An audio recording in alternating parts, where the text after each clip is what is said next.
ਦਰਸ਼ਕੋ break ਤੋਂ ਬਾਅਦ ਤੁਹਾਨੂੰ ਸਭ ਆਪਾਂ ਜੀਆਂ ਕਹਿੰਦੇ ਆ। ਸੋ ਚੌਥੇ ਸੈਗਮੈਂਟ ਦੇ ਵਿੱਚ ਆਪਾਂ ਗੱਲਬਾਤ ਕਰਨ ਜਾ ਰਹੇ ਹਾਂ ਕਿ ਕਿਸ ਤਰ੍ਹਾਂ ਭਾਰਤ ਵਿੱਚ ਹਿੰਦੂ ਤਵੀਆਂ ਵੱਲੋਂ ਇੱਕ ਪਾਸੇ ਚੀਨੀ ਸਮਾਨ ਦਾ ਬਾਈਕਾਟ ਕਰਨ ਦੀ ਲਹਿਰ ਚਲਾਈ ਜਾ ਰਹੀ ਹੈ, ਦੂਸਰੇ ਪਾਸੇ ਨਾਗੇ ਸਾਧੂਆਂ ਦੇ ਇੱਕ ਆਗੂ ਵੱਲੋਂ ਇਹ ਪੇਸ਼ਕਸ਼ ਕੀਤੀ ਗਈ ਹੈ ਕਿ ਨਾਗੇ ਸਾਧੂ ਭਾਰਤੀ ਫੌਜ ਵਿੱਚ ਭਰਤੀ ਹੋ ਕੇ ਚੀਨ ਨੂੰ ਮੂੰਹ ਤੋੜਵਾ ਜਵਾਬ ਦੇਣਗੇ। ਸੋ ਇਸ ਉੱਪਰ ਵਿਚਾਰ ਚਰਚਾ ਹੋਏਗੀ। ਸੋ ਗੁਰਬਾਣੀ ਦੀਆਂ ਵਿਚਾਰਾਂ ਦੀ ਸਾਂਝ ਵੀ ਤੁਹਾਡੇ ਨਾਲ ਪਾਈ ਜਾਏਗੀ। ਸੋ ਅਸੀਂ ਚਾਹਾਂਗੇ ਕਿ ਤੁਸੀਂ ਸਾਡੇ ਨਾਲ ਇਸੇ ਤਰ੍ਹਾਂ ਹੀ ਬਣੇ ਰਹਿਣਾ। ਦੇਖਣ ਸੁਣਨ ਲਈ ਤੁਹਾਡਾ ਸਭ ਦਾ ਬਹੁਤ ਬਹੁਤ ਸ਼ੁਕਰੀਆ ਜੀ। ਰਾਜ ਸਾਹਿਬ ਕੀ ਕਹਿਣਾ ਚਾਹੋਗੇ? ਦੇਖੋ, ਜਿਵੇਂ ਜੂਨ 84 ਤੋਂ ਪਹਿਲਾਂ ਸਿੱਖਾਂ ਦੇ ਖਿਲਾਫ ਨਫ਼ਰਤ ਫੈਲਾਈ ਗਈ, ਮੀਡੀਆ ਨੇ ਉਹਦੇ ਵਿੱਚ ਬੜਾ ਵੱਡਾ ਰੋਲ ਅਦਾ ਕੀਤਾ ਔਰ ਜ਼ਾਹਰ ਹੈ ਕਿ ਫਿਰ ਨਵੰਬਰ 84 ਦੇ ਵਿੱਚ ਸਿੱਖਾਂ ਨੂੰ ਲੱਭ ਕੇ ਢੂੰਡ ਕੇ ਉਹਨਾਂ ਦੇ ਘਰਾਂ ਦੀਆਂ ਲਿਸਟਾਂ ਜਿਹੜੀਆਂ ਵੋਟਰ ਲਿਸਟਾਂ ਰਾਹੀਂ ਸੀ, ਉਹਨਾਂ ਨੇ ਇੱਕ ਵੱਡੀ ਸਿੱਖ ਨਸਲਕੁਸ਼ੀ ਕੀਤੀ। ਇਹੀ ਹਾਲ ਅਸੀਂ ਮੁਸਲਮਾਨਾਂ ਦੇ ਹਵਾਲੇ ਨਾਲ ਦੇਖ ਰਹੇ ਹਾਂ ਕਿ ਕਿਵੇਂ ਲਿੰਚਿੰਗਸ ਔਰ ਟਾਰਗੇਟਿੰਗ ਬਰਾਬਰ ਚੱਲ ਰਹੀ ਹੈ। ਔਰ ਈਵਨ ਦਿੱਲੀ ਦੇ ਵਿੱਚ ਜਿਨ੍ਹਾਂ ਨੇ ਸੀਏ ਦੇ ਖਿਲਾਫ ਪ੍ਰੋਟੈਸਟ ਕੀਤੇ, ਸਿਰਫ ਇਹੀ ਨਹੀਂ ਕਿ ਮੁਸਲਮਾਨ ਬੱਚੇ ਬੱਚੀਆਂ ਨੂੰ ਹੀ ਦੇਸ਼ ਧਰੋਹ ਔਰ ਦੂਸਰੇ ਟਾਡਾ ਔਰ ਇਸ ਲੈਵਲ ਦੇ ਜਿਹੜੇ ਕਾਨੂੰਨ ਨੇ ਉਹਨਾਂ ਥੱਲੇ ਗ੍ਰਿਫਤਾਰ ਕੀਤਾ ਜਾ ਰਿਹਾ ਹੈ। ਈਵਨ ਜਿਵੇਂ ਇੱਕ ਖਬਰ ਸੀ ਕਿ ਸਰਦਾਰ ਬਿੰਦਰਾ ਜਿਹਨੇ ਆਪਣਾ ਘਰ ਵੇਚ ਕੇ ਦਿੱਲੀ ਦੇ ਵਿੱਚ ਲੰਗਰ ਲਾਇਆ ਸੀ, ਫੂਡ ਦੀਆਂ ਲੋੜਾਂ ਪੂਰੀਆਂ ਕੀਤੀਆਂ ਸੀ, ਉਹਨਾਂ ਦੇ ਖਿਲਾਫ ਵੀ ਜਿਹੜਾ ਕੇਸ ਰਜਿਸਟਰ ਕੀਤਾ ਗਿਆ। ਹੁਣ ਅਸੀਂ ਇਸ ਵੇਲੇ ਜਿਹੜੀ ਨਫ਼ਰਤ ਚੀਨ ਦੇ ਖਿਲਾਫ ਪ੍ਰਾਈਵੇਟ ਸੋਸ਼ਲ ਮੀਡੀਆ ਰਾਹੀਂ ਔਰ ਉਹਨਾਂ ਦੇ ਮੇਨ ਸਟ੍ਰੀਮ ਮੀਡੀਆ ਰਾਹੀਂ ਹੈ, ਉਹਦਾ ਨਤੀਜਾ ਹੈ ਕਿ ਇਸ ਵੇਲੇ ਨਾਰਥ ਈਸਟ ਤੋਂ ਲੈ ਕੇ ਦਿੱਲੀ ਤੱਕ ਬਹੁਤ ਸਾਰੇ ਜਿਹੜੇ ਚੀਨੀ ਦਿਖਣ ਵਾਲੇ ਲੋਕ ਨੇ, ਜਿਹੜੇ ਭਾਰਤੀ ਸਟੇਟਾਂ ਦੇ ਵੀ ਨੇ, ਜਿਹਨਾਂ ਚੋਂ ਹੁਣ ਅਸਾਮੀ ਨੇ, ਮਨੀਪੁਰੀ ਨੇ, ਕੁਝ ਬੰਗਾਲੀ ਜਿਹੜੇ ਨੇ, ਉਹਨਾਂ ਦੇ ਫੀਚਰ ਵੀ ਚੀਨੀਆਂ ਵਰਗੇ ਹੁੰਦੇ ਨੇ। ਅੱਧ ਪਜਿੱਦਿਆਂ ਦਾ ਤਾਂ ਜਿਹੜੇ ਮਿਕਸ ਜਿਹੇ ਹੁੰਦੇ ਨੇ, ਉਹਨਾਂ ਦੇ ਉੱਤੇ ਅਟੈਕ ਹੋ ਰਹੇ ਨੇ। ਔਰ ਇਸ ਪੀਰੀਅਡ 'ਚ ਇੱਕ ਉਹਨਾਂ ਦਾ ਸੈਂਟਰਲ ਮਿਨਿਸਟਰ ਇਹ ਕਹਿੰਦਾ ਹੈ ਕਿ ਇਹਨਾਂ ਦਾ ਜਿਹੜਾ ਬਾਈਕਾਟ ਵੀ ਕਰੋ, ਚੀਨੇ ਰੈਸਟੋਰੈਂਟਾਂ ਦੇ ਮਤ ਖਾਣੇ ਖਾਓ, ਬੰਦ ਕਰਾਓ ਇਹਨਾਂ ਦੇ। ਉਹਨਾਂ ਦਾ ਮੋਦੀ ਦਾ ਮਿਨਿਸਟਰ ਕਹਿ ਰਿਹਾ। ਨਤੀਜੇ ਦੇ ਤੌਰ ਤੇ ਉਹ ਵਿਚਾਰੇ ਬੜੇ ਸਹਿਮੇ ਹੋਏ ਨੇ, ਘਬਰਾਏ ਹੋਏ ਨੇ। ਔਰ ਵੱਡੇ ਲੈਵਲ ਤੇ ਬੇਸ਼ੱਕ ਜਿਵੇਂ ਅਸੀਂ ਦੱਸਿਆ ਸੀ ਕਿ ਰੇਲਵੇ ਨੇ 2 ਕੰਟਰੈਕਟ ਜਿਹੜੇ ਨੇ ਉਹਨਾਂ ਦੇ ਕੈਂਸਲ ਕਰ ਦਿੱਤੇ ਨੇ। ਕਿਸੇ ਨੇ ਇਹ ਕਿਹਾ ਕਿ ਜੀ ਆ ਜਿੰਨੇ G5 ਦੂਜੇ ਸਮਾਰਟਫੋਨ ਦੂਜੇ ਸਭ ਚੀਨ ਦੇ ਬਣੇ ਨੇ, ਇਹ ਵੀ ਤੋੜ ਦਿਓ। ਉਹਨਾਂ ਨੇ ਕਿਹਾ ਜੀ ਫਿਰ ਕਰਾਂਗੇ ਕੀ? ਉਹਨਾਂ ਨੇ ਕਿਹਾ ਜੀ ਇਹ ਜਿਹੜੀ ਤੁਹਾਡੀ ਟਿਕਟੌਕ ਦੂਜਾ ਇਹ ਵੀ ਸਾਰੀ ਉਹਨਾਂ ਦੀ ਹੈ। ਫੇਸਬੁੱਕ ਨੂੰ ਵੀ ਦੇ ਨਾਲ ਜੁੜੇ, ਭਾਵੇਂ ਮਾਰਕ ਜ਼ਰਕਬਰਗ ਇੱਥੇ ਉਹਦੇ ਮਾਲਕ ਨੇ, ਉਹਨੇ ਕਿਹਾ ਜੀ ਘਰ ਵਾਲੀ ਚੀਨਣ ਹੈ, ਮਾਲਕਣ ਤਾਂ ਚੀਨਣ ਹੈ, ਵੀ ਫੇਸਬੁੱਕ ਵੀ ਬੰਦ ਕਰੋ ਸਾਰੀ। ਸੋ ਲੇਕਿਨ ਗਰਾਊਂਡ ਦੇ ਉੱਤੇ ਕੀ ਹੋ ਰਿਹਾ ਬਹੁਤ ਘੱਟ ਲੋਕਾਂ ਨੂੰ ਪਤਾ ਹੈ ਕਿ 1962 ਦੀ ਚੀਨ ਭਾਰਤ ਜੰਗ ਵੇਲੇ ਜਿਹੜੇ ਭਾਰਤ ਵਿਚਲੇ ਚੀਨੀ ਸੀ, ਖਾਸ ਤੌਰ ਤੇ ਕਲਕੱਤੇ ਦੇ ਵਿੱਚ ਵੱਡੀ ਗਿਣਤੀ ਚੀਨੇ, ਉਹਨਾਂ ਦਾ ਤਾਂ ਇੱਕ ਪੂਰੀ ਮਾਰਕੀਟ ਹੈ। ਉਹਨਾਂ ਚੋਂ ਬਹੁਤ ਸਾਰਿਆਂ ਨੂੰ ਹਜ਼ਾਰਾਂ ਦੀ ਗਿਣਤੀ 'ਚ ਫੜ ਲਿਆ ਗਿਆ ਸੀ, ਉਹਨਾਂ ਨੂੰ ਕੈਂਪਾਂ ਦੇ ਵਿੱਚ ਰੱਖਿਆ ਗਿਆ ਸੀ। ਉਹਨਾਂ ਦੀ ਇੱਕ ਪ੍ਰਿਜ਼ਨ ਬਣਾਈ ਗਈ ਜਿਹੜੀ ਅਜੇ ਵੀ ਉਹ ਦਿਓਲੀ ਰਾਜਸਥਾਨ ਦੇ ਵਿੱਚ ਹੈ। ਔਰ ਇਸ ਗੱਲ ਨੂੰ ਵੀ ਅਸੀਂ ਦੇਖ ਰਹੇ ਹਾਂ ਕਿ ਭਾਈ ਜਿਹੜਾ 60 ਸਾਲ ਤੋਂ ਜ਼ਿਆਦਾ ਹੋ ਗਿਆ, ਲੇਕਿਨ ਅਜੇ ਤੱਕ ਵੀ ਕੁਝ ਉਹ ਨੇ ਜਿਹੜੇ ਨਾ ਵਾਪਸ ਜਾ ਸਕੇ, ਨਾ ਉਹਨਾਂ ਨੂੰ ਬਾਹਰ ਛੱਡਿਆ ਗਿਆ। 50-60 ਸਾਲ ਉਹਨਾਂ ਚੋਂ ਕਿਵੇਂ ਉਹਨਾਂ ਦੀਆਂ 2-3 ਜਨਰੇਸ਼ਨਾਂ ਕਿਸ ਹਾਲ 'ਚ ਨਿਕਲੀਆਂ। ਔਰ ਇਹੀ ਹਾਲ ਹੋਰ ਥਾਵਾਂ ਤੇ ਵੀ ਸੀ। ਸੋ ਇੱਕ ਫੀਅਰ ਹੈ ਕਿ ਵੀ ਇਸ ਸਾਰੇ ਦੌਰ 'ਚ ਜਿਹੜੀ ਇਹ ਨਫ਼ਰਤ ਫੈਲਾਈ ਜਾ ਰਹੀ ਹੈ ਔਰ ਚੀਨੀ ਚੀਜ਼ਾਂ ਦੇ ਬਾਈਕਾਟ ਦੀ ਕਾਲ ਦਿੱਤੀ ਜਾ ਰਹੀ ਹੈ, ਉਹ ਫਰੋਡੀਆਂ ਜਿਹਾ ਨੇ ਜਿਹੜਾ ਇਸ ਕਿਸਮ ਦੇ ਉਹ ਜਲੂਸ ਵੀ ਕੱਢੇ ਹੋਏ ਨੇ। ਦੂਜਾ ਵੀ ਹੈ ਇਸ ਦੇ ਉੱਤੇ ਚੀਨ ਨੇ ਬੜੀ ਬੈਲੈਂਸਡ ਜਿਹੜੀ ਹੈ ਉਹ ਪਹੁੰਚ ਦਿੱਤੀ ਹੈ। ਔਰ ਇਹ ਖਬਰ ਹੈ ਉਹਨਾਂ ਦੇ media the, China ਰਿਐਕਟਸ ਕੌਸ਼ੀਅਸਲੀ to mounting boycott calls of its products in India, says it values ties. China is the biggest. ਫਿਰ ਉਹ ਕਹਿ ਜੇ ਕਿ ਵੀ ਅਸੀਂ ਆਪਸੀ ਸਬੰਧਾਂ ਨੂੰ ਤਰਜੀਹ ਦਿੰਨੇ, ਔਰ ਉਹਦੇ ਤੋਂ ਉਹਨਾਂ ਨੇ ਰਿਐਕਟ ਨਹੀਂ ਕੀਤਾ। ਹਾਲਾਂ ਰੌਲਾ ਬੜਾ ਪਾ ਰਹੇ ਨੇ ਜੀ ਬਾਈਕਾਟ। ਚੀਨ ਦਾ ਜਿੰਨਾ ਦੁਨੀਆ ਦੇ ਵਿੱਚ ਵਪਾਰ ਹੈ, ਸਿਰਫ 2% ਉਹਦਾ ਭਾਰਤ ਦੇ ਨਾਲ ਜੁੜਿਆ ਹੋਇਆ ਵਪਾਰ। ਹਾਲਾਂ ਦੇਖਣ ਨੂੰ ਲੱਗਦਾ ਜੀ $100 ਬਿਲੀਅਨ ਦਾ ਇਹ ਆਇਆ ਜੋ ਆਇਆ, ਪਰ ਉਹ परवाह नहीं करते। तो भारत ही लूजर होएगा कि उस 2% वाली चीजा च भी ਉਹ ਚੀਜ਼ਾਂ ਨੇ ਉਹੀ ਜੇ ਭਾਰਤ ਨੂੰ ਅਮਰੀਕੀ ਜਾਂ ਯੂਰਪੀਅਨ ਕੰਪਨੀਆਂ ਤੋਂ ਖਰੀਦਣੀਆਂ ਪੈਣ ਤੇ ਉਹ 5 ਗੁਣਾ ਜ਼ਿਆਦਾ ਕੀਮਤਾਂ ਨੇ। ਸਾਰਾ ਇਨਫਰਾਸਟ੍ਰਕਚਰ ਵੀ ਉੱਥੇ ਜਿਹੜਾ ਡਿਵੈਲਪ ਹੋ ਰਿਹਾ ਹੈ ਉਹ ਚਾਈਨਾ ਦਾ ਹੈ। ਸੋ ਜ਼ਾਹਰ ਹੈ ਕਿ ਵੀ ਚਾਈਨਾ ਨੂੰ ਕੋਈ ਫਰਕ ਨਹੀਂ ਪੈਣਾ। ਇਹ ਤਾਂ ਜੇ ਇਸ ਲੈਵਲ ਤੱਕ ਵੀ ਜਾਣਗੇ, ਜੇ ਉਹ 2% ਟ੍ਰੇਡ ਲੂਜ਼ ਵੀ ਕਰ ਜਾਂਦੇ ਨੇ, ਦੇ ਕੈਨ ਅਫੋਰਡ ਇਟ, ਪਰ ਭਾਰਤ ਤੋਂ ਅਫੋਰਡ ਨਹੀਂ ਹੋਣਾ ਮੁੜ ਕੇ, ਕਿਉਂਕਿ ਇਹਨਾਂ ਦੀਆਂ ਵੀ ਫਿਰ ਕੰਪਨੀਆਂ ਜਾਂ ਬੰਦੇ ਜਿਹੜੇ ਬੀਜਿੰਗ ਚ ਲੈ ਕੇ ਜਾਂ ਹਾਂਗਕਾਂਗ ਵੱਡਾ ਸੈਂਟਰ ਹੈ ਵਪਾਰ ਦਾ ਜਿੱਥੇ ਭਾਰਤੀ ਵਿੱਚ ਵੜੇ ਹੋਏ ਨੇ। ਸੋ ਉਹਨਾਂ ਨੇ ਚਾਈਨਾ ਨੇ ਜਿਹੜਾ ਬੜਾ ਗਾਰਡਡ ਰਿਸਪੌਂਸ ਦਿੱਤਾ ਹੈ। ਉਹਨਾਂ ਨੇ ਕਿਹਾ ਕਿ ਵੀ ਇਹ ਜਿਹੜਾ ਚਾਈਨੀਜ਼ ਪ੍ਰੋਡਕਟਸ ਦੀ ਬਾਈਕਾਟ ਦੀ ਲਾਈਨ ਹੈ ਜਾਂ ਇਨਵੈਸਟਮੈਂਟਸ ਦੀ, ਇਸ ਨੂੰ ਅਸੀਂ ਦਾ ਬਾਈਕਾਟ ਕਾਜ਼ ਇਨ ਗਰੋਇੰਗ ਐਂਟੀ ਇੰਡੀਆ ਸੈਂਟੀਮੈਂਟ, ਚੀਨ ਚ ਵੀ ਐਂਟੀ ਇੰਡੀਆ ਸੈਂਟੀਮੈਂਟ ਆ ਰਿਹਾ, ਇਸ ਕਾਜ਼ਿੰਗ ਅ ਸੈਂਸ ਆਫ ਡਿਸਕੁਆਇਟ। ਉਹਨਾਂ ਕਿਹਾ ਜੀ ਸਾਨੂੰ ਚੰਗਾ ਨਹੀਂ ਲੱਗ ਰਿਹਾ। ਲੇਕਿਨ ਉਹਨਾਂ ਨੇ ਇਹ ਕਿਹਾ ਕਿ ਵੀ ਇਸ ਸਾਰੇ ਚੋਂ ਜੇ ਇਹੀ ਗੱਲ ਰਹੇ ਕਿ ਆਈ ਵੁੱਡ ਲਾਈਕ ਟੂ ਰੀਟਰੇਟ, ਉਹਨਾਂ ਦਾ ਮਿਸਟਰ ਜਾਓ ਲੀਜੀਅਨ ਜਿਹੜਾ ਫੋਰਨ ਮਿਨਿਸਟਰੀ ਦਾ ਸਪੋਕਸਮੈਨ ਹੈ ਉਹ ਕਹਿ ਰਿਹਾ ਕਿ ਵੀ ਜੇ ਇਵੇਂ ਹੁੰਦਾ then responsibility for the crisis lies with India।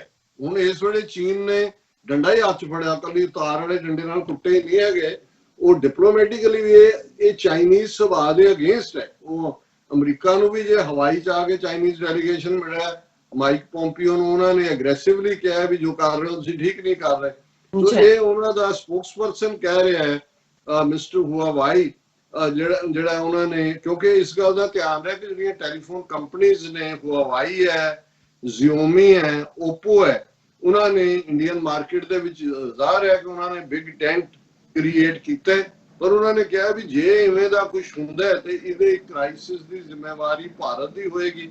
ਉਹਨਾਂ ਕਿ ਆਈ ਵੁੱਡ ਲਾਈਕ ਟੂ ਰੀਟਰੇਟ, ਇਹ ਉਹਨਾਂ ਦਾ ਫੋਰਨ ਮਿਨਿਸਟਰੀ ਦਾ ਸਪੋਕਸਮੈਨ ਮਿਸਟਰ ਜਾਓ ਲੀਜੀਅਨ ਕਹਿ ਰਿਹਾ, I would like to reiterate that regarding the serious situation in the Galwan Valley, the right and wrong is very clear and the responsibility entirely lies with the Indian side। ਉਹਨੂੰ ਕਿਹਾ ਜੀ ਜੇ ਇਹਦਾ ਆਧਾਰ ਬਣਾ ਕੇ ਤੁਸੀਂ ਬਾਈਕਾਟ ਲਾਈਨ ਦੇਣੀ ਹੈ, ਉਹਦੇ ਤਾਂ ਬਿਲਕੁਲ ਦੁੱਧ ਦਾ ਦੁੱਧ ਹੈ, ਪਾਣੀ ਦਾ ਪਾਣੀ ਹੈ ਕਿ ਜੋ ਕ੍ਰਾਈਸਿਸ ਹੋਇਆ।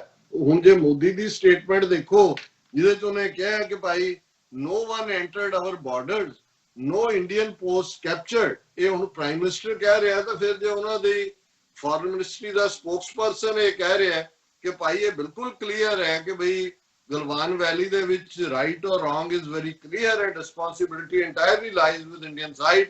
ਔਰ ਇਸ ਸਾਰੇ ਦੇ ਨਾਲ ਉਹਨਾਂ ਨੇ ਕਿਹਾ ਕਿ ਭਈ ਇਹ ਜੇ ਤੁਸੀਂ ਇਸ ਕਿਸਮ ਦੀ ਕੋਈ ਹਰਕਤ ਕਰੋਗੇ ਤੇ ਉਹਦੀ ਜ਼ਿੰਮੇਵਾਰੀ ਵੀ ਤੁਹਾਡੇ ਸਿਰ ਤੇ ਹੋਏਗੀ। ਸੋ ਇਸ ਸਾਰੇ ਦੌਰੇ ਚ ਜਿੱਥੇ ਅਸੀਂ ਸੀਰੀਅਸ ਇਸ਼ੂਜ਼ ਡਿਸਕਸ ਕਰਦੇ ਉੱਥੇ ਇੱਕ ਅੱਧਾ ਜੇ ਫਨੀ ਵੀ ਹੋ ਜਾਏ ਤਾਂ ਸਾਡੇ ਦਰਸ਼ਕਾਂ ਨੂੰ ਪਸੰਦ ਹੁੰਦਾ। ਔਰ ਉਸ ਫਨੀ ਦੇ ਵਿੱਚ ਨਾਂਗੇ ਸਾਧੂ, ਹੁਣ ਜ਼ਾਹਰ ਹੈ ਕਿ ਭਾਰਤ ਦਾ ਇੱਕ ਵੱਡਾ ਤਬਕਾ ਜਿਹੜੇ ਵਿਹਲੜ, ਔਰ ਵਿਹਲੜ ਹੀ ਨਹੀਂ ਕਿਵੇਂ ਉਹ ਆਪਣੇ ਆਪ ਨੂੰ ਸਭ ਤੋਂ ਉੱਤਮ ਮੰਨਦੇ ਨੇ ਕਿਉਂਕਿ ਕੱਪੜੇ ਨਹੀਂ ਪਾਉਂਦੇ, ਨੰਗੇ ਰਹਿੰਦੇ ਨੇ। ਔਰ ਹੈ ਉਹ ਬਦਮਾਸ਼ਾਂ ਦਾ ਟੋਲਾ। ਜੇ ਤੁਸੀਂ ਦੇਖਣਾ ਹੋਏ ਜਦੋਂ ਕੁੰਭ ਦੇ ਮੇਲੇ ਤੇ ਗੰਗਾ ਨਹਾਉਣ ਲਈ ਆਉਂਦੇ ਨੇ, ਉਹਨਾਂ ਦੇ ਜਿੰਨੇ ਅਖਾੜੇ ਨੇ, ਉਹਨੂੰ ਅਖਾੜਾ ਕਹਿੰਦੇ ਨੇ, ਜਿਹੜੇ ਆਪਣੇ ਇਹਨਾਂ ਨੇ ਡੇਰੇ ਬਣਾਏ ਹੋਏ ਨੇ, ਉਹਦੇ ਚ ਵੀ ਨਾਂਗੇ ਜਿਹੜੇ ਨੇ ਉਹਨਾਂ ਨੂੰ ਇਹ ਹੁੰਦਾ ਵੀ ਅਸੀਂ ਸਭ ਤੋਂ ਤੁਹਾਡੇ ਤੋਂ ਉੱਪਰ ਆ ਤੇ ਸਭ ਤੋਂ ਪਹਿਲੀ ਡੁਬਕੀ ਜਿਹੜੀ ਆ ਗੰਗਾ ਦੇ ਵਿੱਚ ਅਸੀਂ ਲਾਵਾਂਗੇ। ਔਰ ਉਹ ਮੈਂ ਹੁਣ ਕਹਿਣਾ ਨਹੀਂ ਚਾਹੁੰਦਾ, ਤੁਹਾਡੇ ਨਾਲ ਗੱਲ ਕਰਦੇ ਆ ਕਿ ਭਾਈ ਉੱਥੇ ਕੀ ਜਿਹੜਾ ਉਹ ਨਜ਼ਰ ਕੀ ਆ ਰਿਹਾ ਹੁੰਦਾ, ਕੀ ਉਹਨਾਂ ਦੀਆਂ ਹੁੰਦੀਆਂ ਨੇ ਹਰਕਤਾਂ। ਪਰ ਇਹਦੇ ਚ ਇਹ ਹੈ ਕਿ ਜੇ ਕਦੇ ਉਹਨਾਂ ਨੂੰ ਕਦੇ ਮਾੜਾ ਮੋਟਾ ਲੇਟ ਹੋ ਜਾਣ ਤੇ ਉਹ ਵਾਇਲੈਂਟ ਹੋ ਜਾਂਦੇ ਨੇ, ਤਰਸ਼ੂਲਾਂ ਦੇ ਨਾਲ ਹੀ ਜਿਹੜਾ ਉਹ ਚਾਰ ਚਫੇਰੇ ਇੱਕ ਦੂਜੇ ਨੂੰ ਮਾਰ ਬਰਾਈਏ ਤੇ ਆ ਜਾਂਦੇ ਨੇ। ਔਰ ਹਰ ਵਾਰ ਇਹ ਵਾਕਿਆ ਕਿਤੇ ਨਾ ਕਿਤੇ ਹੁੰਦਾ। ਹੁਣ ਜਿਹੜਾ ਉਹਨਾਂ ਦਾ ਇੱਕ ਜਿਹੜਾ ਅਖਾੜਾ ਹੈ, ਉਹਨਾਂ ਦਾ ਹੈਡ ਹੈ ਮਹੰਤ ਨਰੈਣ ਗਿਰੀ, ਪ੍ਰੈਜ਼ੀਡੈਂਟ ਆਫ ਅਖਿਲ ਭਾਰਤੀ ਅਖਾੜਾ ਪਰਿਸ਼ਦ, ਇਹ ਉਹਨਾਂ ਦੀ ਆਪਣੀ ਬਣਾਈ ਹੋਈ ਹੈ। ਉਹਨੇ ਜਿਹੜਾ ਇਹ ਕਿਹਾ ਕਿ ਵੀ ਅਸੀਂ has said that lakhs of Naga sannyasis would not hesitate in joining Indian armed forces to give a befitting reply to Chinese aggression on the border। ਜੀ ਲੱਖਾਂ ਸਾਡੇ ਜਿਹੜੇ ਨਾਂਗੇ ਸਾਧੂ ਨੇ ਉਹ ਫੌਜ ਦੇ ਵਿੱਚ ਆਣਗੇ ਔਰ ਅਸੀਂ ਚੀਨੀਆਂ ਨੂੰ ਜਿਹੜਾ ਉਹ ਦੋ ਹੱਥ ਕਰਾਂਗੇ। ਵੈਸੇ ਫੌਜ 'ਚ ਇਹਨਾਂ ਨੂੰ ਲੈ ਲੈਣਾ ਚਾਹੀਦਾ, ਇੱਕ ਤਾਂ ਉਹਨਾਂ ਦੀ ਵਰਦੀ ਦੇ ਪੈਸੇ ਬਚਣਗੇ, ਵੈਸੇ ਵੀ ਜਿਹੜਾ ਹੈ ਜਿਹਨੂੰ ਵਰਦੀ ਹੈ ਕਿੰਨਾ ਕੁਝ ਉੱਤੇ 15,000 ਫੀਟ ਦੇ ਉੱਤੇ ਸਰਵਾਈਵ ਕਰਾਉਣ ਦੇ ਲਈ ਉਹਨਾਂ ਨੂੰ ਫੌਜੀ ਹਾਈਪੋਥਰਮੀਆ ਨਾਲ ਵੀ ਮਰਦੇ ਨੇ। ਸੋ ਇਹ ਤਾਂ ਪਹਿਲਾਂ ਹੀ ਨੰਗੇ ਰਹਿੰਦੇ ਨੇ, ਸੋ ਇਹਨਾਂ 'ਚ ਨਹੀਂ ਹੈ। ਬਾਕੀ ਦੇਖੋ ਫਿਰ ਚੀਨੇ ਇਹਨਾਂ ਨੂੰ ਦੇਖ ਕੇ ਕੀ ਕਰਨਗੇ, ਇਸ ਤੋਂ ਵੱਧ ਕੇ ਤਾਂ ਮੈਂ ਹੁਣ ਕੀ ਕਹਾਂ। ਲੇਕਿਨ ਇਹਦੇ 'ਚ ਕੋਈ ਸ਼ੱਕ ਨਹੀਂ ਹੈ ਵੀ ਇਹ ਮੰਗ ਉੱਠ ਰਹੀ ਹੈ ਕਿ ਨਾਗੇ ਸਾਧੂ ਜਾਣ ਨੂੰ ਡਿਫੈਂਡ ਕਰਨ। ਫਿਰ ਜਿਹੜੇ ਸ਼ਿਵ ਸੈਨਾ ਔਰ ਬਜਰੰਗ ਦਲ ਔਰ ਦੂਜੇ ਜਿਹੜੇ ਕਹਿੰਦੇ ਸੀ ਕਿ 2% ਸਿੱਖੋं को हम क्या जानते हैं, इनको हम उड़ा देंगे, ਉਹ ਕਹਿੰਦੇ ਇਹਨਾਂ ਨੂੰ ਭੇਜੋ। ਤੇ ਹੁਣ ਤਾਂ ਇਹਨਾਂ ਦਾ ਹੀ ਜਿਹੜਾ darling blue eyed boy captain Amarinder ਹੈ, ਉਹਨੇ ਵੀ ਅੱਜ ਕਿਹਾ, ਉਹਨੇ ਕਿਹਾ ਵੀ ਜੇ ਉੱਥੇ ਫੌਜੀ ਰੱਖ ਕੇ ਉਹਨਾਂ ਨੂੰ ਹਥਿਆਰ ਹੀ ਨਹੀਂ ਦੇਣੇ ਤੇ ਫਿਰ ਤਾਂ ਇਹ ਹੈ ਵੀ ਜੇ ਡਾਂਗਾ ਦੀ ਲੜਾਈ ਕਰਨੀ ਤਾਂ ਆਰਐਸਐਸ ਵਾਲੇ ਭੇਜੋ। ਹੁਣ ਉਹਦੀ ਐਕਸਪਲੇਨੇਸ਼ਨ ਹੋਏਗੀ। ਅਜੀਤ ਡੋਭਲ ਜਿਹੜਾ ਇਹਦਾ ਖਾਸਮ ਖਾਸ ਯਾਰ ਹੈ ਔਰ ਦੋਨੋਂ ਉਹਦਾ ਮੁੰਡਾ ਵੀ ਇਹਦਾ ਮੁੰਡਾ ਵੀ ਵਪਾਰ ਚ ਪਾਰਟਨਰ ਵੀ ਨੇ, ਅਮਰਿੰਦਰ ਦਾ ਮੁੰਡਾ ਔਰ ਉਹਦਾ, ਉਹ ਜ਼ਰੂਰ ਪੁੱਛੇਗਾ ਕਿ ਬਈ ਇਹ ਕਪਤਾਨ ਸਾਹਿਬ ਆਪਨੇ ਕਿਆ ਕਹਿ ਦਿਆ। ਉਹਨੇ ਕਹਿਣਾ ਜੀ ਮੂੰਹ ਖੁੱਲ ਗਿਆ ਮੇਰਾ, ਮੈਨੂੰ ਨਿਕਲ ਆਈ ਗੱਲ, ਵੈਸੇ ਮੇਰਾ ਮਤਲਬ ਇਹ ਨਹੀਂ ਹੈ, ਪਰ ਇਹ ਗੱਲ ਔਨ ਰੈਕਡ ਤਾਂ ਆ ਗਈ। ਉਹਨੇ ਕਿਹਾ ਕਿ ਵੀ ਠੀਕ ਹੈ ਹੁਣ ਇਹ ਆਰਐਸਐਸ ਵਾਲੇ ਭੇਜੋ। ਮੈਂ ਸਮਝਦਾ ਵੀ ਇੰਨੇ ਕਰੋੜਾਂ ਇਹਨਾਂ ਦੇ ਸਾਧ ਬਾਬੇ ਅਖਾੜੇ ਮੁੰਗਲੀਆਂ ਵੀ ਫੇਰਦੇ ਨੇ, ਦੂਜਾ ਵੀ ਹੈ ਵਿਹਲੜ ਖਾਨ ਵਾਲੇ। ਇਹੀ ਤਾਂ ਮੌਕਾ ਹੈ ਹੁਣ। ਨਾਲੇ ਇਹ ਸ਼ਾਕਾਹਾਰੀ ਯੋਗਾ ਕਰਨ ਵਾਲੇ, ਵਿਸ਼ਨੂੰ ਦੇ ਵਿੱਚ ਯਕੀਨ ਇਹਨਾਂ ਦਾ, ਉਹ ਤਾਂ ਚੀਨੇ ਮਾਸਾਹਾਰੀ ਜੋ ਚੀਜ਼ ਹਿਲਦੀ ਹੈ ਉਹਨੂੰ ਫਰਾਈ ਕਰਕੇ ਖਾ ਜਾਂਦੇ ਨੇ।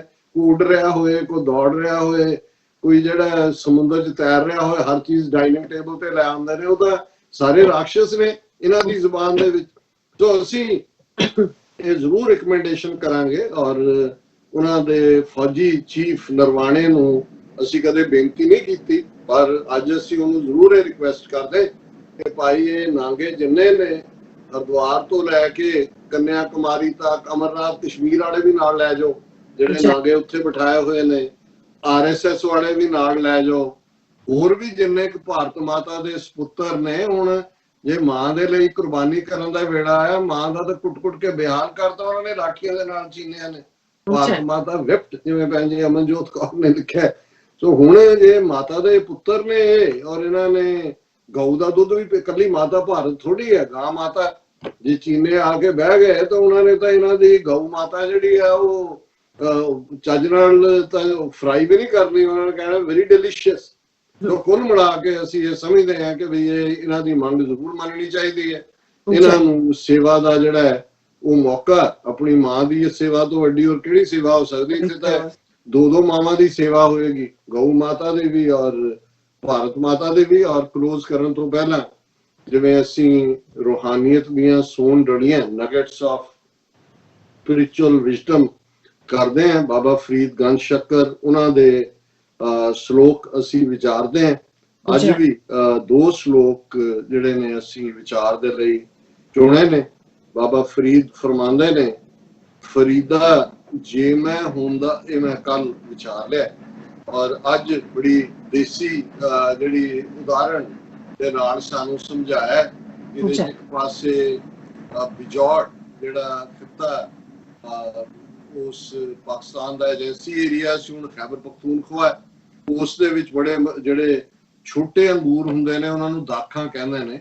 ਔਰ ਜ਼ਾਹਰ ਹੈ ਕਿ ਬਿਜੌੜ ਦੇ ਜਾਂ ਬਿਜੌਰ ਵੀ ਕਿਹਾ ਜਾਂਦਾ ਹੈ, ਉਸ ਦੇ ਅੰਗੂਰ, ਉਹਦੇ ਉਹ ਸਾਰਾ ਬੈਲਟ ਹੈ, ਈਵਨ ਚਮਨ ਜਿਹੜਾ ਬਾਰਡਰ ਹੈ ਪਾਕਿਸਤਾਨ ਅਫਗਾਨਿਸਤਾਨ ਦਾ, ਚਮਨ ਦੇ ਸਾਨੂੰ ਵੀ ਯਾਦ ਹੈ ਕਿ ਵੀ ਜਿਹੜੇ ਰੇੜੀਆਂ ਦੇ ਉੱਤੇ ਅਖੀਰਲੇ ਸੀਜ਼ਨ ਚ ਸੀ ਵੀ ਆ ਗਏ ਚਮਨ ਦੇ, ਆ ਗਏ ਚਮਨ ਦੇ ਲੋ, ਮੇਰਾ ਮੈਂ ਅੰਗੂਰ ਜਿਹੜੇ ਨੇ ਉਹ ਚਮਨ ਚੋਂ ਬਿਜੌਰ। ਸੋ ਬਾਬਾ ਫਰੀਦ ਯਾਦ ਦਹਾਨੀ ਕਰਵਾਉਂਦੇ ਨੇ, ਫਰੀਦਾ ਲੋੜੈ ਦਾਖ ਬਿਜੌਰੀਆਂ, ਕਿੱਕਰ ਬੀਜੈ ਜੱਟ, ਹੰਡੈ ਉਨ ਕਤਾਏ ਦਾ, ਪੈਂਦਾ ਲੋੜੈ ਪੱਟ। ਕਿ ਵੀ ਜੇ ਜੱਟ ਨੇ ਕੰਡਿਆਲੀ ਕਿੱਕਰ ਬੀਜੀ ਹੈ ਤੇ ਜ਼ਾਹਰ ਹੈ ਕਿ ਜੋ ਤੁਸੀਂ ਬੀਜਦੇ ਹੋ ਉਹੀ ਵੱਢਦੇ ਹੋ। ਹੁਣ ਤੁਸੀਂ ਕੰਡਿਆਲੀ ਕਿੱਕਰ ਬੀਜ ਕੇ ਬਿਜੌੜ ਦੀਆਂ ਦਾਖਾਂ ਜਾਂ ਉਸ ਖਿੱਤੇ ਦੇ ਅੰਗੂਰ ਇਹ ਐਕਸਪੈਕਟ ਕਰੋ ਕਿ ਉਸ ਕਿੱਕਰ ਨਾਲ ਅੰਗੂਰ ਲੱਗਣਗੇ, ਉਹ ਤਾਂ ਨਹੀਂ ਲੱਗਣੇ। ਫਰੀਦਾ ਲੋੜੈ ਦਾਖ ਬਿਜੌਰੀਆਂ, ਕਿੱਕਰ ਬੀਜੈ ਜੱਟ, ਹੰਡਿਆ ਉਨ ਕਤਾਏ ਦਾ ਪੈਂਦਾ ਲੋੜ ਹੈ ਪੱਟ। ਪੱਟ ਕਹਿੰਦੇ ਨੇ ਰੇਸ਼ਮ ਨੂੰ, ਕਿ ਵੀ ਜੇ ਤੁਸੀਂ ਉਨ ਕੱਤੀ ਹੈ, ਸਾਰੀ ਉਮਰ ਤੁਸੀਂ ਉਨ ਕੱਤਦੇ ਹੋ, ਤੇ ਤੁਸੀਂ ਕਹੋ ਜੀ ਕੱਪੜੇ ਤੁਹਾਨੂੰ ਰੇਸ਼ਮ ਦੇ ਮਿਲਣ, ਇਹ ਤਾਂ ਨਹੀਂ ਹੋਏਗਾ। ਰੇਸ਼ਮ ਦਾ ਕੀੜਾ ਹੀ ਬਣਾਏਗਾ। ਉਨ ਚੋਂ ਤਾਂ ਉਨ ਹੀ ਜੋ ਤੁਸੀਂ ਕੱਤਿਆ ਉਹਦਾ ਹੀ ਤੁਹਾਡਾ ਗਾਰਮੈਂਟ ਬਣੇਗਾ। ਹੁਣ ਇਹ ਇੱਕ ਉਸ ਖਿੱਤੇ ਦੀ ਜਿਹੜੀ ਉਪਜ ਹੈ ਉਹਨੂੰ ਯਾਦ ਦਹਾਨੀ ਕਿਕਰਾਂ ਕੀ ਨੇ, ਅਸੀਂ ਜਾਣਦੇ ਹੋ ਖਿੱਤਾ ਹੀ ਸਾਰਾ ਕਿਕਰਾਂ ਵਾਲਾ ਸੀ। ਜੌਰ ਦੇ ਅੰਗੂਰ ਕੀ ਨੇ, ਦਾਖਾਂ ਕੀ ਨੇ, ਉਹਦਾ ਸਵਾਦ ਹੁਣ ਵੀ ਜਦੋਂ ਮੈਂ ਗੱਲ ਕਰ ਰਿਹਾ ਤੇ ਚਮਨ ਦੇ ਅੰਗੂਰ ਜਿਹੜੇ ਨੇ ਉਹਨਾਂ ਦਾ ਸਵਾਦ ਮੂੰਹ ਦੇ ਵਿੱਚ ਹੈ, ਨੌਸਟੈਲਜੀ ਹੈ ਚਾਈਲਡਹੁੱਡ ਦਾ। ਪਰ ਬਾਬਾ ਫਰੀਦ ਇਹ ਕਹਿ ਕੇ ਕਰ ਰਹੇ ਨੇ ਕਿ ਭਾਈ ਇਸ ਜ਼ਿੰਦਗੀ ਦੇ ਅੰਦਰ ਜਿਹੜੀ ਇਨਸਾਨੀ ਤੁਹਾਨੂੰ ਇੱਕ ਹਿਊਮਨ ਬੀਇੰਗ ਰੱਬ ਨੇ ਬਣਾਇਆ, ਜੇ ਇਹਦੇ ਚ ਨੇਕ ਕੰਮ ਕਰੋਗੇ, ਭਲੇ ਕੰਮ ਕਰੋਗੇ, ਚੰਗਿਆਈ ਬੀਜੋਗੇ ਤੇ ਇਸ ਜ਼ਿੰਦਗੀ ਦੀ ਕਾਮਯਾਬੀ ਹੋਏਗੀ ਔਰ ਚੰਗਾ ਵੱਢੋਗੇ। ਅਦਰਵਾਈਜ਼ ਜੇ ਤੁਸੀਂ ਦੁਨੀਆ ਦੀ ਐਸ਼ੋ ਇਸ਼ਰਤ ਦੇ ਵਿੱਚ ਜ਼ਿੰਦਗੀ ਗੁਜ਼ਾਰੀ ਜਿਹੜੀ ਕਿ ਕਿੱਕਰ ਦੇ ਕੰਡਿਆਂ ਵਾਂਗ ਹੈ, ਤੇ ਫਿਰ ਉਹ ਜਿਹਾ ਹੀ ਉਹਦੇ ਚੋਂ ਫਲ ਨਿਕਲੇਗਾ। ਔਰ ਦੂਸਰਾ ਸ਼ਲੋਕ ਵੀ ਇਸ ਦੀ ਜਿਹੜੀ ਉਸਦੇ ਨਾਲ ਜੁੜ ਜਾਂਦਾ ਹੈ, ਬੇਸ਼ੱਕ ਉਸ ਦਾ ਭਾਵ ਉਹ ਇਹ ਫਿਰ ਜਿਹੜੀ ਹੁਣ ਅਸਲੀ ਜਿਹੜੀ ਬਿਜੌੜ ਦੀ ਦਾਖ ਬੀਜਣੀ ਕੀ ਹੈ, ਇਹ ਸ਼ਲੋਕ ਬੜਾ ਪਪੂਲਰ ਹੈ, ਸਕੂਲ ਟੈਕਸਟ ਦੇ ਵਿੱਚ ਵੀ ਪੰਜਾਬੀ ਜ਼ਬਾਨ ਚ ਅਕਸਰ ਹੁੰਦਾ ਸੀ। ਫਰੀਦਾ ਗਲੀਏ ਚਿੱਕੜ ਦੂਰ ਕਰ, ਨਾਲ ਪਿਆਰੇ ਨੇਹੋ, ਚਲਾਂ ਤਾਂ ਭਿੱਜੈ ਕੰਬਲੀ, ਰਾਹਾਂ ਤਾਂ ਟੁੱਟੈ ਨੇਹੋ। ਤੇ ਇਸ ਦਾ ਹੀ ਫਿਰ ਆਪਣੇ ਆਪ ਦੇ ਨੂੰ ਦਿੱਤਾ ਜਵਾਬ ਹੈ ਵੀ ਜੋ ਸਿਜੋ ਕੰਬਲੀ, ਅੱਲਾ ਵਰਸੇ ਮੇਹ, ਅੱਲਾ ਵਰਸੋ ਮੇਹੋ, ਜਾਏ ਮਿਲਾਂ ਤੇ ਨਾ ਸੱਜਣਾ, ਟੁੱਟੈ ਨਾ ਹੀ ਮੇਹੋ। ਕਿ ਬਾਬਾ ਫਰੀਦ ਕਹਿੰਦੇ ਨੇ ਕਿ ਜ਼ੋਰ ਦਾ ਮੀਂਹ ਪੈ ਰਿਹਾ ਔਰ ਇਧਰ ਗਲੀਆਂ ਜਿਹੜੀਆਂ ਨੇ ਉਹ ਚਿੱਕੜ ਨਾਲ ਭਰੀਆਂ ਹੋਈਆਂ ਨੇ। ਹੁਣ ਅਸੀਂ ਅਮਰੀਕਾ ਕੈਨੇਡਾ ਦੇ ਬੱਚਿਆਂ ਨੂੰ ਦੱਸਣਾ ਚਾਹੀਏ ਵੀ ਚਿੱਕੜ ਕੀ ਹੁੰਦਾ ਹੈ, ਗਲੀਆਂ 'ਚ ਚਿੱਕੜ ਕੀ ਹੈ, ਇਹ ਸ਼ਾਇਦ ਉਹਨਾਂ ਨੂੰ ਤੁਹਾਨੂੰ ਗੂਗਲ ਕਰਕੇ ਚਿੱਕੜ ਲੱਭ ਕੇ ਦੱਸਣਾ ਪਏਗਾ। ਪਰ ਅਸੀਂ ਤਾਂ ਸਾਰੇ ਉਸ ਜਨਰੇਸ਼ਨ ਚੋਂ ਆਏ, ਸਾਨੂੰ ਪਤਾ ਹੈ ਵੀ ਮੀਂਹਾਂ 'ਚ ਕੀ ਹਾਲ ਹੁੰਦਾ ਹੈ, ਕਿਵੇਂ ਸਾਈਕਲ ਵੀ ਤੁਸੀਂ ਸਿਰ ਤੇ ਚੁੱਕੀ ਹੋਈ ਹੈ, ਪਜਾਮਾ ਵੀ ਲਾਇਆ ਹੋਇਆ ਹੈ ਔਰ ਮੋਢੇ ਤੇ ਕਰਕੇ ਫਿਰ ਵੀ ਜਿਹੜਾ ਤੁਸੀਂ ਭੇਜ ਰਹੇ ਹੋ ਤੇ ਆਪਣੇ ਘਰ ਤੱਕ ਪਹੁੰਚਣ ਦੇ ਲਈ ਇਵੇਂ ਹੈ ਵੀ ਦਰਿਆ ਪਾਰ ਕਰਕੇ ਜਾ ਰਹੇ ਹੋ, ਗਲੀਆਂ ਦੇ ਵਿੱਚ ਕੀ ਹਾਲ ਹੁੰਦਾ ਹੈ। ਉਹ ਸਿਨੈਰੀਓ ਬਾਬਾ ਫਰੀਦ ਖਿੱਚ ਰਹੇ ਨੇ ਕਿ ਫਰੀਦਾ ਗਲੀਏ ਚਿੱਕੜ ਦੂਰ ਕਰ, ਨਾਲ ਪਿਆਰੇ ਨੇਹੋ, ਕਿ ਪਿਆਰੇ ਨੂੰ ਮਿਲਣ ਜਾਣਾ, ਮੁਰਸ਼ਦ ਪਿਆਰਾ ਗਲੀ ਦੇ ਦੂਸਰੇ ਕੋਨੇ ਤੇ ਹੈ, ਕੰਢੇ ਤੇ ਹੈ, ਪਰ ਗਲੀਆਂ ਚਿੱਕੜ ਦੇ ਨਾਲ ਭਰੀਆਂ ਹੋਈਆਂ ਨੇ ਔਰ ਘਰ ਵੀ ਦੂਰ ਹੈ, ਇੰਨਾ ਨੇੜੇ ਵੀ ਨਹੀਂ ਹੈ, ਤੇ ਉਹਦੇ ਚਲਾ ਤਾਂ ਭਿੱਜਿਆ ਕੰਬਲੀ, ਰਾਹਾਂ ਤਾਂ ਟੁੱਟਿਆ ਨੇ। ਹੁਣ ਮਨ ਦੇ ਵਿੱਚ ਇੱਕ ਡਾਈਕੋਟਮੀ ਹੈ, ਦੁਬਦਾ ਹੈ, ਸ਼ੰਕਾ ਹੈ, ਮਨ ਦੇ ਵਿੱਚ ਇੱਕ ਡਿਊਲਿਟੀ ਹੈ ਕਿ ਵੀ ਮੈਂ ਜਾਵਾਂ ਜਾਂ ਨਾ ਜਾਵਾਂ, ਇੰਨਾ ਮੀਂਹ ਹੈ, ਚਿੱਕੜ ਵੀ ਹੈ। ਹੁਣ ਚਲਾਂ ਕਿ ਜੇ ਮੈਂ ਜਾਵਾਂਗਾ, ਕੰਬੜੀ ਲਪੇਟੀ ਆ ਉਹ ਵੀ ਭਿੱਜੇਗੀ, ਭਿੱਜਦਾ ਜਾਵਾਂਗਾ, ਤੇ ਜੇ ਮੈਂ ਨਾ ਗਿਆ ਤੇ ਜਿਹੜੀ ਮੁਹੱਬਤ ਹੈ, ਮੋਹ ਹੈ, ਪਿਆਰ ਹੈ, ਜਿਹੜਾ ਆਪਾ ਕੁਰਬਾਨ ਕਰਨ ਦੀ ਮੁਰਸ਼ਦ ਤੋਂ ਪਿਆਰੇ ਤੋਂ ਭਾਵਨਾ, ਇਹ ਹੁਣ ਇਹ ਹਰ ਗੱਲ ਨਾਲ ਮਸੀਤ ਜਾਣ ਵਾਲੇ ਲਈ ਵੀ ਹੈ ਕਿ ਭਾਈ ਉਹਨੇ ਆਪਣੀ ਨਮਾਜ਼ ਜਿਹੜੀ ਹੈ ਉਹ ਕਜ਼ਾ ਕਰਨੀ ਹੈ, ਜਾਂ ਉਹਨੇ ਗੁਰਦੁਆਰੇ ਜਾਣ ਵਾਲੇ ਲਈ ਵੀ ਹੈ ਕਿ ਭਾਈ ਮੌਸਮ ਖਰਾਬ ਹੁੰਦਾ ਸੀ, ਕਹਿੰਦੇ ਅੱਜ ਮੌਸਮ ਖਰਾਬ ਹੈ ਨਾ ਜਾਈਏ। ਹੁਣ ਉਹਦਾ ਜਵਾਬ ਹੈ ਇਹ ਸਵਾਲ ਚੁੱਕਿਆ ਕਿ ਭਾਈ ਜੇ ਇਹ ਹਾਲਾਤ ਜਿਹੜੀ ਜ਼ਿੰਦਗੀ ਦੀਆਂ ਮੁਸ਼ਕਲਾਂ ਨੇ, ਚਿੱਕੜ ਜ਼ਿੰਦਗੀ ਚ ਆਉਣ ਵਾਲੇ ਚੈਲੰਜਸ ਨੇ, ਜਿਹੜੇ ਰੱਬ ਦੇ ਨਾਲ ਮੁਹੱਬਤ ਚ ਇੱਕ ਰੁਕਾਵਟ ਬਣ ਸਕਦੇ ਨੇ, ਤੇ ਜਵਾਬ ਹੈ ਭਿੱਜੋ ਸਿਜੋ ਕੰਬਲੀ, ਅੱਲਾ ਵਰਸੈ ਮੇਹੋ, ਕਿ ਹੇ ਰੱਬ ਦੇ ਭੇਜੇ ਮੀਂਹ ਡਟ ਕੇ ਵਰ, ਭਿੱਜਦੀ ਹੈ ਕੰਬਲੀ ਤੇ ਭਿੱਜਦੀ ਰਹੇ, ਕਿਉਂਕਿ ਜਾਏ ਮਿਲਾਂ ਤੇ ਨਾ ਸੱਜਣਾ, ਟੁੱਟੋ ਨਾ ਹੀ ਨੇਹੋ, ਕਿ ਮੈਂ ਆਪਣੇ ਪਿਆਰੇ ਨੂੰ ਜਾ ਕੇ ਮਿਲਾਂ, ਮੇਰਾ ਇਹ ਨੇਹ, ਮੇਰਾ ਮੋਹ, ਮੇਰਾ ਪਿਆਰ ਉਸ ਰੱਬ ਨਾਲੋਂ ਨਾ ਟੁੱਟੇ। ਸੋ ਮੈਸੇਜ ਇਹ ਹੈ ਕਿ ਹਰ ਮੁਸ਼ਕਲ ਦੇ ਬਾਵਜੂਦ ਰੱਬ ਦੇ ਨਾਲ, ਰੱਬ ਦੀ ਇਬਾਦਤ, ਰੱਬ ਦੀ ਯਾਦ ਚ ਜੁੜੇ ਰਹਿਣਾ, ਇਹੀ ਇਨਸਾਨੀ ਜ਼ਿੰਦਗੀ ਨੂੰ ਸਫਲ ਬਣਾਉਂਦਾ ਹੈ। ਅਦਰਵਾਈਜ਼ ਫਿਰ ਸਾਡੀ ਜ਼ਿੰਦਗੀ ਕਿੱਕਰ ਦੇ ਕੰਡਿਆਂ ਵਾਂਗ ਹੀ ਹੋਏਗੀ ਤੇ ਅਸੀਂ ਕਦੇ ਵੀ ਉਸ ਰੱਬ ਦੇ ਪਿਆਰ ਦੇ ਆਨੰਦ ਦਾ ਸਵਾਦ ਜਿਹੜਾ ਬਿਜੌੜ ਦੀਆਂ ਦਾਖਾਂ ਵਾਲਾ ਹੈ ਉਹ ਅਸੀਂ ਕਦੇ ਵੀ ਨਹੀਂ ਮੰਨ ਸਕਾਂਗੇ। ਜੀ ਡਾਕਟਰ ਸਾਹਿਬ ਤੁਹਾਡਾ ਬਹੁਤ ਬਹੁਤ ਸ਼ੁਕਰੀਆ, ਤੁਸੀਂ ਅੱਜ ਦੇ ਅਹਿਮ ਇਸ਼ੂ ਤੇ ਅੱਜ ਦਾ ਵਿਚਾਰ ਸਾਡੇ ਦਰਸ਼ਕਾਂ ਨਾਲ ਸਾਂਝਾ ਕੀਤਾ। ਇਸ ਆਪਣੇ ਵਿਊਅਰਸ ਕੋਲ ਨੇ ਇਜਾਜ਼ਤ। ਵਿਊਅਰਸ ਸਾਡੇ ਪ੍ਰੋਗਰਾਮ ਦਾ ਸਮਾਂ ਇੱਥੇ ਸਮਾਪਤ ਹੁੰਦਾ। ਤੁਸੀਂ ਆਪਣੀ ਰਾਏ ਤੇ ਸੁਝਾਅ ਸਾਨੂੰ ਭੇਜਣਾ ਭੁੱਲਣਾ ਸਾਡੇ ਇਸ ਪਤੇ ਤੇ sos@tv4.tv ਤੇ ਅਸੀਂ ਆਪਣਾ ਪ੍ਰੋਗਰਾਮ ਲੈ ਕੇ ਫਿਰ ਦੁਬਾਰਾ ਤੁਹਾਡੇ ਸਨਮੁਖ ਹੋਵਾਂਗੇ। ਤਦ ਤੱਕ ਲਈ ਮੈਨੂੰ ਤੇ ਆਪਣਾ ਸੁਣਾ ਦਿਓ। ਦੇਖਦੇ ਰਹੋ TV 84 ਬੁਲਾ ਦਿਓ ਫਤਿਹ। ਵਾਹਿਗੁਰੂ ਜੀ ਕਾ ਖਾਲਸਾ, ਵਾਹਿਗੁਰੂ ਜੀ ਕੀ ਫਤਿਹ।